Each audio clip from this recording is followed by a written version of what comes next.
یو بادشاہ ډیر ناپوهه وزیرانو ورته وویل چې دا ته څه کې کومه خبره چې کې دا ملک شرمې او بس ګډې وډې ویل نو څوک وزیرانو ورته ویل چې داسې به وکړو چې د بادشاهانو مخکې خو تا ته موږ نشو ویلی چې دا خبره ته غلطه کې خو داسې به وکړو چې ستا د خپې پورې به یو تار وتړو او تار به داسې پټ پټ بوزو موږ ځان سره به کیږي خو چې ته بادشاهانو سره خبره کې او کم ځای غلطې دي نو موږ به تار راکاږو نو ته پوهېږه خبره په بله اړوه ویل ډېر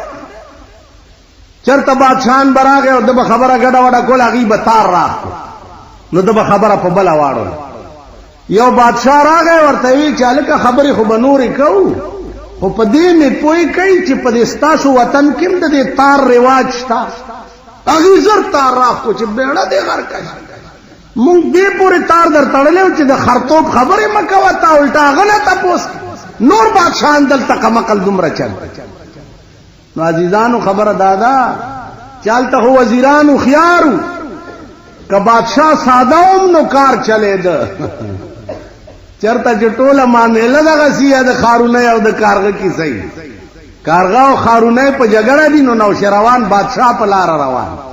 او بختک وزیر ور سره چې وزیر ور سره دی نو نوشروان ته تاسو کو چې هلکه دا ولی په جګړه دي دا کارغه او دا خارونه وې سید پرېدا وې نه حل وایا وې جی خبره دادا چې دا کارغه راغلی دی د خارونه نه لور غواړي او خارونه نه ورکړي وې چې نو بیا وې دې خارونه ورته یو شرطي خېده چې لور بالا در کوم چې سل خارونه د دې لور په مہر کې وران شوی را وې دا کارغه ورته وې دې خارونه ته چې بیبي داسې چل دی چې دا یو څو خارونه وران شوي والا نور چې نوشروان بادشاہي او بختکی وزیری د ډېر خارونه وران وګو د دې دا جګړه ده عزیزانو چې د دې قوم دا حالتي تاسو به د عمل قرآن ګورئ چرته چې دا قومي تاسو به د عمل خیر غواړئ تزان سره جخت ګورا ورځ بیرته پتا بمبارای کیږي ورځ بیرته اوس داغه علاج سوچ کولو د پاره خو عقل پکاري سوچ پکاري اوس عقلمند او سوچمن سړی وینو عقل او سوچ کی کنه تا چې د چا انتخاب وکړو دین به تدا توقوم کې چې د دې ملک به روس سره جوړه کول غواړي د دې ملک به هندستان سره جوړه کول غواړي دومره خو پستر ګړون نه دی دا قوم دومره خو پوهیږي چې دا ما څوک منتخب کو دا به سبا هندستان سره د دې ملک جوړه څنګه کوي یا کرو سوې چې راځي خبرې پې کوو چې د کابل 10 لک خلک په پاکستان کې ولې ناشتي خبرې پې کوو د خبرو کولو لا به څوک لېږي دا خبرې به څوک کوي دومره خو نادان نه یې دومره خو پوهېږئ چې دا تاسو څه کوئ څه مو کړو څه کوئ لګیا یې هغه د رحمان بابا خبره وای په ازل د نصیبونو جواری وه ای رحمانه چا ګټلې او چا بیللې نن ستا د نصیب جواری لګېدلې ده څوک یې ګټي او څوک د جوارای دونه دي د جوارای پړونه زما عزیزانو عرض مې داو ما سره هیڅ فکر نشته زما مثال داسې دی لکه د هارون الرشید بادشاہ زوی بادشاہي پرېخوا او لاړو ملنګ د سین په غاړه به ناستو روټۍ به چرته پیدا کړه به وخوړو د سین په غاړه به ناستو الله الله به بادشاہ مړ شو چې بادشاہ مړ شو نو جرنیلان ورپسې لاړه چې راشه پلار دې مړ شو چې په تخت کېنې هغه ورته ووایي چې زه جرنیل صاحب زه دلیم بادشاہ یم وې دلې څنګه بادشاہ دا ګوره نه جامو ته ټاکای ګنډې او د سین په غاړه ناست ستنې نه تارو وستو سینته ستنو غرزولا او راوړی زما ستن راوړی چې د دریاب څومره کبانو ټولو په خوله کې یو یو ستن نیولې واولې راوړل ویلوم لیدل زدلم بادشاہ چې جرنیلانو ډېر تنگ کو نو جرنیل ته وایي چې یا صاحبي لا تغترر بتنعم یا صاحبي لا تغترر بتنعم فإن العمر يلفظ والنعيم يزول اے مرګریا د دنیا په نعمتونو مغاوره کېگا یا صاحبي لا تغترر بتنعم فإن العمر يلفظ والنعيم يزول اے جرنیل صاحب د دنیا په نعمتونو مغاوره کېگا دا عمر بدیم یو ورځ تیر شي او دا نعمتونه بدیم د مرګاریان پاتې شي عمر بدیم ختم شي او نعمتونه بم درنه پاتې شي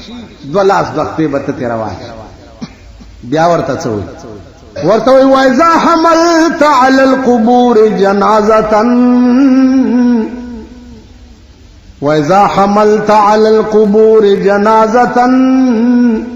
فاعلم بأنك بعدها محمول اے مرګریا کتا نن د بل جنازه پوګه کړي و دیره تروانه جنازه دی پوګه دا ادیره تروانه نو فاعلم بأنك بعدها محمول دا شپاړسنې یقین لرا چې اورز بستا جنازم د بل پوګي او قبر ته روان کړي خیال د دیو کا تراله او ما ته دعوت راکې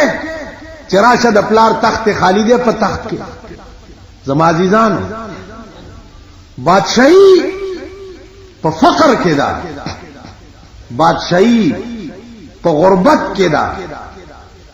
بادشاہي پدې کې دا چې د شپې سړه روټایو خوره او سار بیغم را پاسه ایس غم غچتی عزیزانو خبره دلتا د بادشاہ نه دا خبره د ملک دا خبره د وطن دا چې د دې ملک او د دې وطن انجام بچ کیږي ځکه چې د رندو لاس کې د لارې سټیرینګ ورکی د رندو لاس کې د اس په واګي ورکی نتیجه به سي زیب کم طرف انجام به سي خبره د ملک دا سم ملک دی بیگا تاسو کته کروڑونه ډز اوملی دي کنم دي نم دي اوري دي کروڑونه ډز کلاشنکوف بمونه دا په خلاصې ولی منبري ګټلې ده تورشه په کچرو کې وګوره د سړی زوی شوه دی یو ډزې کړي دی ترننه کیس نخلاصي بیګای ملک ته پر کړه دی په کروڑونو کلاشنکوف یو چلی دی په یو سړی کیس رجسٹر نه دا ملک دی دا وطن دی ما یو ډز کړه ترننه می کیس نخلاصي منبر له 2 کروڑه ډزې وشوي چا په کیس رجسٹر نه اوس دې شله به عمر د کم زین پیدا کما دې ملک له به عمر د کم زین پیدا کړي چې یو خزا ورته رااله ماشومه پغې کې دی عمر دا قران یوازې مونږ د پاره ده کتا د پاره هم ده ورته بی قران هغه قانون دی چې پدې کې د امیر او د غریب فرق نشتا د امیر او د غریب فرق نشتا نن امیر چې په پاکستان کې هر څه کوي آزاد دی غریب کټکو کو هغه د پاره ارڅ دي خو الحمدلله په دې غریبانو د خدای نور امر ټټنګ نور لوی چینجه په دې غریبو دا غریب خدای پیژندلی چې دا خزي سوټی ته دا مندې پردي لوخي ویني دا مندې چې د پردای جامې ویني او دا ډنګي راوړې دې ډمګي دې ډمګي ځان نه څه جوړ کړ دا خدای پیژندلې قوم هلکه خدای ظالم دی وای خدای ظالم دی خدای ته پته وکنه چې تعالی میګیا کوزر درکم ته خود خلق سترګې خو تاسو خدای پیژندلې غریبان دا د شنو چای غله دا د کباب او د روټۍ غله دا خدای پیژندل دلته یو دی د خره غوندې سپېږمۍ پرون میلادینو سپېږمۍ خړې وې داسې مې ورته سر وخوځول د خره سپېږمۍ دا خدای پیژندلی خدای په یاره واوره یا به مړم یا به ژوندی چې تاسو د اهل دنیا سجدې کول او داغي پوجا پاٹ پریخه نه او تاسو خاورس په دوربین کې ولیدا نو کمرم په قبر می راشي متیازي خاورس بنو دغه تالی سټ بېای دغه چولی چوک بېای دغه پردی جارو کخ بېای تاسو به خدای په خپلو په نو درې او نه به تاسو له خدای خاورس دا خدای پیژندلې قوم دا الله نه لوی مهربان په دنیا کې بل څوک شته نو دا په مونږه ولی مهرباني نه ده ځکه چې مونږ کې زه نشته مونږ کې زه خدای ته وګورئ خدای ته خپل ځان او پیژنئ خپل حیثیت او پیژنئ خدای او پیژنئ د خدای رسول او پیژنئ حکومت توایم د خدای غلوې ورځ خاطرو کده د ملک تقدیر سره لوبه مکو ته د ملک تقدیر سره لوبه مکو تا ملک به تباہ شي دا به غرق شي آسمانی آفت به پراشي لوټه به اعلان دی بعد خدای داسې کړی نه نوح علیہ السلام پیغمبر پکې موجود او طوفان پراغه لوټ اعلان دی باندې پاتې نشو آسمان د پاس نه وبرا ورولې اوس مکه د لاندې یو ساس کې بده کوهی تور غرم را پریوته آسمانی افات د ملک تقدیر سره لوبه اهلیت ځان کې وګوره قوم د قوم ځان کې اهلیت پیدا د ملک مشرایلا د سړي د انتخاب ماده ځان کې پیدا کړ چې دا سړی زه د ملک مشرکوم د کې اهلیت هم شتاو کنه سبب دې د ملک ترجمانی کولې شي او کنه تاسو وګورئ نن څومره ورځې وشي چې هغه عظیم دوپړای بي بي سي باندې کړی دي او د پاکستان نه بغیر بل خبره نشته په عالم کې په شرمونو او شرمولو د عمل په دنیا تاسو څه خبره تاسو خو د میان ورونی تلاو کې چې کوم ځای ګرځي دغه ځای ویني بارم نظر نه لري نن استعمال په دنیا کې شرمېدل او د چا د لاسه زمونږ د لاسه زمونږ د لاسه نو زما عزیزانو خدای د پاره فکر د دې ملک پکار پرې جنبه حکومت ورته قانون رئیس ته چې د الیکشن خلاف څوکۍ درې کاله کې او پلانې څوکۍ دومره کاله کې ما ورته د الیکشن خلاف څوک نه کوي خو الیکشن هغه قوم ته کوي چې شعور خو پکې وي کنه دا قوم د الیکشن قابل نه دی دا قوم د دې قابل نه دی پرون تاسو وګورئ د دې قوم چې د خلکو د خزو د لونو پکې کمی بی عزتای شي نن په اخبار کې وګورئ د خلکو د لونو د خزو تصویرونه پکې واده د چا دی او خزي پکې د چا و شرمې اوس بیا خبره ده چې نه ما کې عقل شته او نه تاسو کې عقل شته دا بیا خبره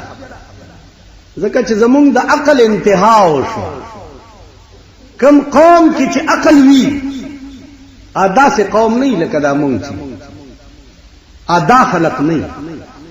انور قوم هغه امریکای غوندې قوم ا یورپ غوندې ممالک هغه روس غوندې قوم هغه چین غوندې قوم کم قوم کی چې عقلی هغه د چین غوندې قومي چې تا نرستو آزاد شوی دی او نن د دنیا عظیم طاقتونه تیری. مون قوم کې عقل نشته. د مون قوم عقل تاسو وکتو پرون مو کتو بل ورځ مو کتل. دا زمون قوم دی او دا زمون خلک، دا زمون سړی دي، دا زمون لکان دي او دغه زمون خزي. تاسو خیال دغه زمون خزي دي چې په پولینګ سټیشنونو سهال ور سره وي. دا هغه شرمېدلې قوم. تاسو خیال راغی. نو دې قومونو کې عقل نشته. دا دغه خلق دی چې دا تاسو ولید. نن د ملک تقدیر دا نن د قوم د چا په لاس کې ورکړ. په دې چرې سوچ کړئ یا په دې پوهېږئ تاسو چې نن د ملک تقدیر تاسو د چا په لاس کې ورکړ. د ملک تقدیر به کوم خلق جوړي، د ملک فیصله به کوم خلق کوي، دا تاسو د چا په لاس کې ورکړ. په دې سوچ کړئ. خود کارغان ورونه وای مردار املان دی ولید او پاس په ګرځیدای کان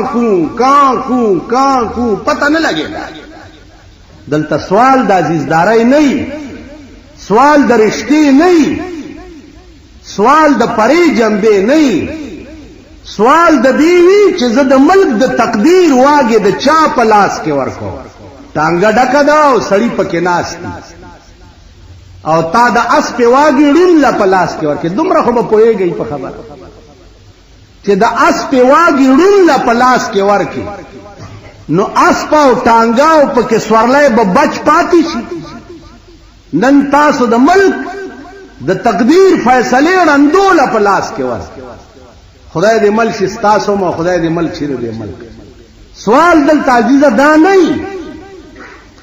سبب دې ملک ته د تعلیم پالیسی جوړول غواړي. د تعلیم